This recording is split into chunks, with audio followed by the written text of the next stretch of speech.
There is a God. You are up there. I knew it. I knew it. Microsoft is bringing more games to Steam. It says we believe you should have a choice where you buy your PC games. Love it. Thank you, Phil Big Dick Spencer.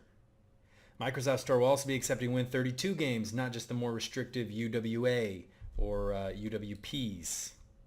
In a big move for its approach to PC gaming, Microsoft... All right, Tim, chill out, buddy. In a big move for its approach to PC gaming, Microsoft has announced that it's planning to bring more Xbox Game Studios games to Steam, freeing them from the confines of the Microsoft Store. The store isn't dead and gone. It's part of Microsoft's plans for bringing the Xbox Game Pass subscription service to PC, which it announced today, but it's no longer going to be the only way to play those first-party games. This is awesome. I highly doubt that Steam is going to be the only place they're going to be on. I bet you if I continue reading this, they'll be on another platform eventually. But yeah, the Microsoft Store was kind of this, it's not an anomaly, but it exists in solidarity. You have like Forza, you have, what else do I have in there? Quantum Break, and then some other games are in there.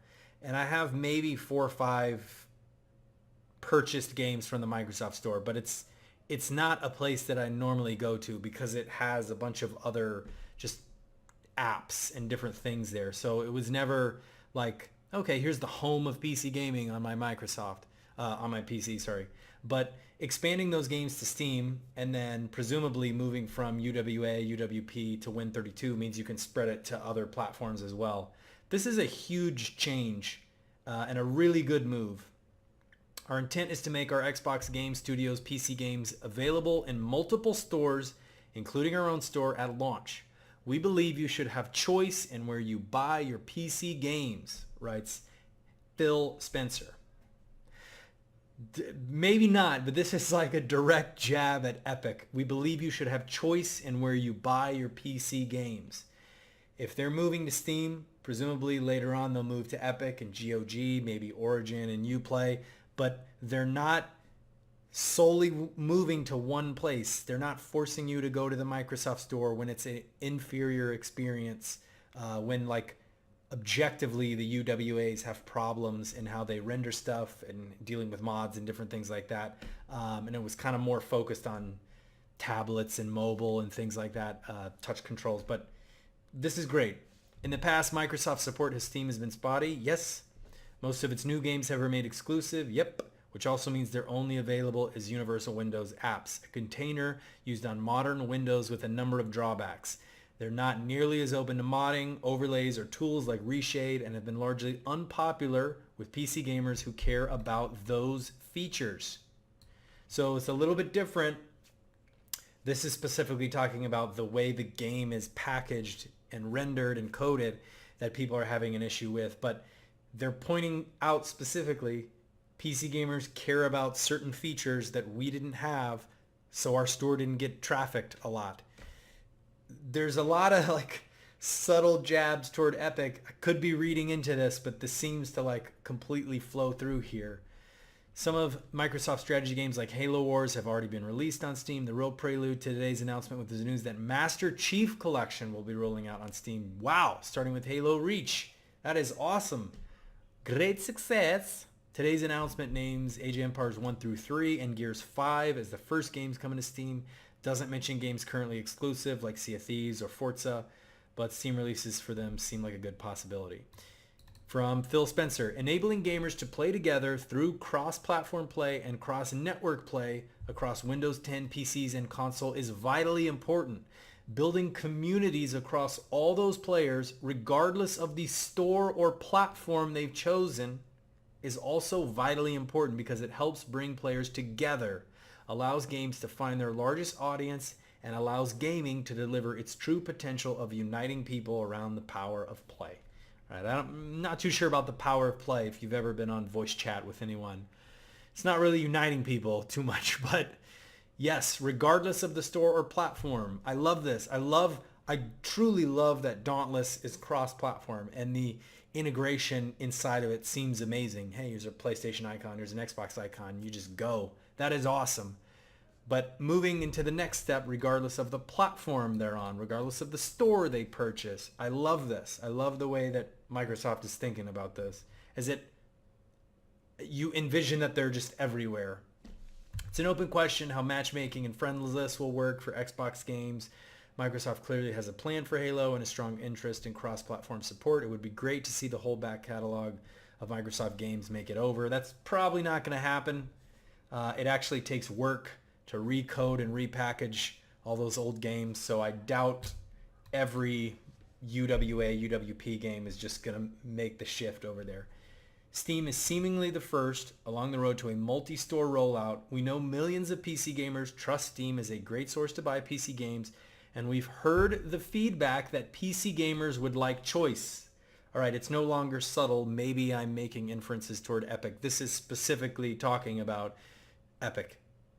We also know that there are other stores on PC, and we are working to enable more choice in which store you can find our game studios titles in the future. A future where Microsoft games end up on GOG or Epic doesn't seem unlikely then either. So moving on from that, Origin and Uplay and whatever, Bethesda. I don't think they have any Bethesda stuff, but to launch these games on Steam or other stores, they'll have to be repackaged as Win32s. The main takeaway is it's the format that virtually all your other Windows games and programs use. As Win32 apps, they'll be better able to support things like unofficial modding and the Steam overlay. Not only will Microsoft be releasing more games on Steam and Win32, but it's opening up the Microsoft Store to support that natively as well. That means if developers want to put their games on the store, they'll no longer have to repackage them as UWAs, which will save time and effort. The Universal Windows platform has some other limitations that Win32 doesn't. It only supports DirectX 11 and 12, so games built on older tools, OpenGL or Vulkan, won't work. Even if the Microsoft Store isn't a popular destination for buying games, it's at least ditching one of its major limitations. Now, I didn't really have a problem with the Microsoft Store. It just wasn't very easy, I guess. When I first downloaded my PC, sure, I opened it up and then browsed around there for a while, but very quickly, like, okay, I have Steam and it has basically all the games I truly want to play in there. But opening up the Microsoft Store to be part of the Xbox subscription service is great. I actually enjoy those subscription services. The EA one has gotten much better. The Xbox one has always been good. When I had an Xbox and I was subbed to that, I loved the indies and the free games with gold and stuff like that they had, and the new platform is really good as well. But not only from a consumer side, but from a developer side as well. Hey, our platform now opens up to Win32, so you don't have to spend time, money, and effort repackaging stuff to get it onto our specific store. You can just drag the normal file in like you can for every other platform. So that makes it a lot easier for developers to be on multiple different platforms. And I don't have a problem with multiple platforms. That allows you to make the choice for which one you want to support. So all this is a thumbs up. I don't believe that the entire back catalog of Microsoft Store games is going to make it over. That just seems like an excessive amount of work for not much return on investment for that. Probably the next things moving forward is great, and I really don't have a strong opinion on the friends list and matchmaking for that, how it's going to integrate those two. Dauntless seems to work very well. Probably some way to drag your Steam friends over. Rocket League, I think, does stuff like that already. But this is awesome. I love this. When I first read this article, it comes across as like, we believe you should have choice. Hey, Epic, no. And I really love Phil Spencer's quotes that he put in here. But this is awesome. I finished streaming a couple hours ago, and then I wanted to quickly put this up as I saw this article on my phone. So I wanted to just put this up here. I love this. This is awesome. Great. Anyway, yeah, appreciate you guys watching this. I'm not really focused on news that much, but this was just too good to pass up, especially after the video I put up like a day or two ago. Anyway, peace. I'll catch you on the next one. Bye.